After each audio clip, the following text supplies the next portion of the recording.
It was nearly midnight, and the world felt wrapped in a blanket of silence that pressed against your skin like cold metal. Rain had stopped hours ago, but the pavements still glistened, reflecting the dim, flickering glow of street lamps overhead. Shop windows were shuttered, the sidewalks empty, and even the wind seemed to tiptoe through the deserted streets. Then, from a narrow alley, Max appeared, a lean German shepherd bursting into the open with paws splashing through puddle. Mud clung to his legs, his ears pinned back, and in his amber eyes burned a fierce urgency. He didn't sprint out of fear, he charged towards something driven by a desperate purpose, and somewhere out there someone needed him. Max was determined to find them, no matter what. At the edge of downtown, where the neon excitement faded into emptiness, Ryder's pit stop stood dark and forgotten between an old mechanic's garage and a boarded-up diner. Inside, a dim yellow light spilled from the doorway onto the cracked sidewalk. Liam crouched beside his black Harley, grease smudged on his rolled-up sleeves as he adjusted a throttle cable by flashlight. His jaw was set, either in concentration or to keep his own thoughts at bay. Next to him, a framed photo lay face up on the bar's stools, a woman with windswept hair and a soft, easy smile. Emily's smile. It had been 2 years since that crash stole her from his life, and Liam hadn't smiled like that since. Then Max's bark shattered the quiet. Liam snapped his head up to see the German shepherd skid to a stop beside the bike, chest heaving in short, panicked bursts. Max stepped closer, nudging Liam's arm with a muddy nose, then backed up and barked again, clear as a command. "Hey, what the hell?" Liam muttered, brushing dirt off his leather jacket. But Max tugged at Liam's sleeve and let out a more urgent bark, eyes wild and pleading. Liam's gaze flicked from the dog to the photo, and without thinking, he grabbed his helmet. "All right," he said, voice low, "lead the way." Max didn't hesitate. He shot off into the night with startling precision, weaving through silent side streets and darting across empty intersections. Liam roared after him on the Harley, the engine's growl slicing through the darkness like a warning. Storefronts flew by in a blur of shuttered metal and faded paint as they raced toward the city's forgotten corners. Finally, with a sudden skid, Max stopped and ducked into a narrow alley lit only by the flicker of a broken security light. Liam cut the engine. The sudden hush was deafening. Ahead, pressed against the brick wall, was a young woman. Barefoot, drenched, arms wrapped tightly around 2 tiny bundles. Her knees were drawn up to her chest as if she tried to hide the infants from the chill night air. They weren't crying, and that silence made Liam's blood run cold. He stepped forward, heart pounding, and froze when her face came into view. It wasn't Emily, but it was. The same dark hair stuck to pale skin, the same strong jawline, the same shape of her lips, yet the pain in this woman's eyes was raw and different. Liam dropped to his knees. "Hey," he whispered, voice cracking, "can you hear me?" Her eyelids fluttered open, confusion and exhaustion in her gaze. She didn't speak, but she held the babies tighter. Max padded over and pressed himself against her side like he belonged there, a guardian no one had asked for but desperately needed. Liam caught his breath. "You've been with them this whole time," he breathed. One baby coughed. Without thinking, Liam stripped off his jacket and wrapped all 3 in its warmth.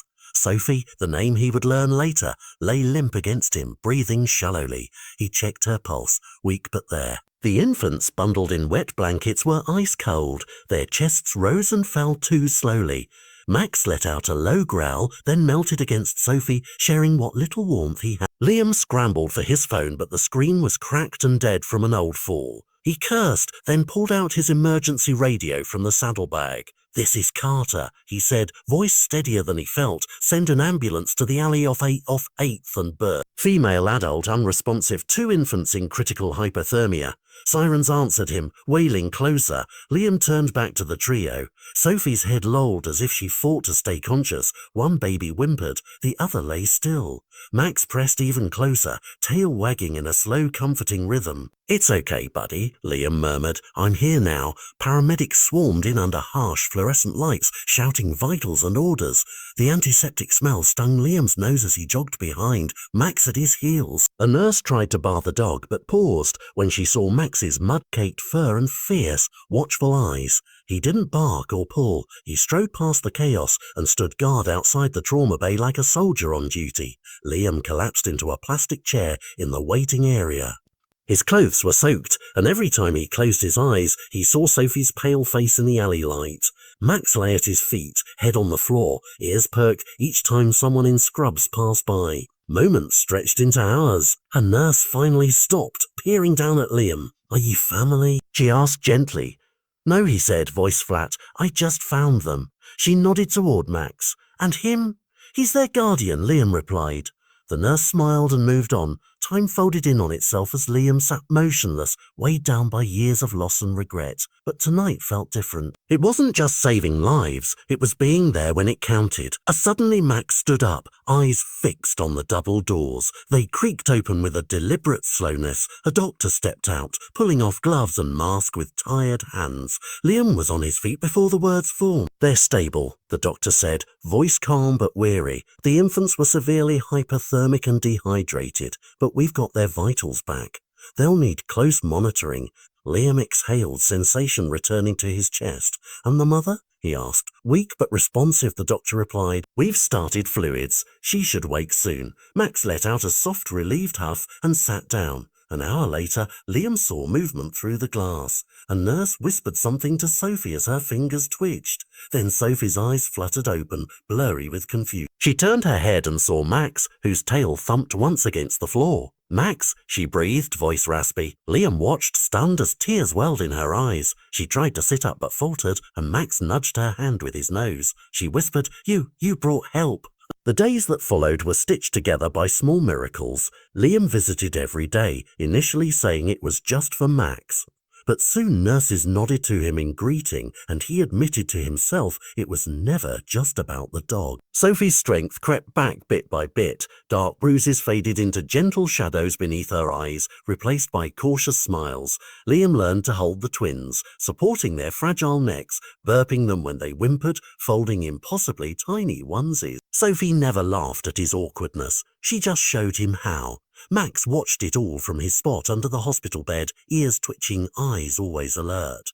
One afternoon, Sophie looked at Liam and asked, "Why did you follow him that night?" Liam hesitated, gaze drifting to Max, then back to her. He pulled the photograph of Emily from his jacket pocket, the reason he'd nearly lost the road himself. "I thought if I didn't come, something would die," he said softly. Sophie's eyes glistened. "Something did die," she whispered, "but maybe something else was born too." Weeks later, in a park kissed by late autumn sunlight, the twins lay bundled on a blanket, giggling at Max's protective paw draped over their tiny feet. Leaves painted the grass golden, and the air smelled of crisp beginnings. Sophie sat nearby, watching Liam's boots crunch over gravel. He approached with nervous energy, hands hidden behind his back. When he knelt before her, the world seemed to inhale. In his palm gleamed a simple silver band. "I never thought I'd have a family again," he said, voice steady with hope, "but you gave me one. If you'll let me, I want to spend the rest of my life protecting it." Sophie's breath caught as she reached for the box. "Say yes," Liam added with a shy smile, for Max, who's getting tired of playing third wheel.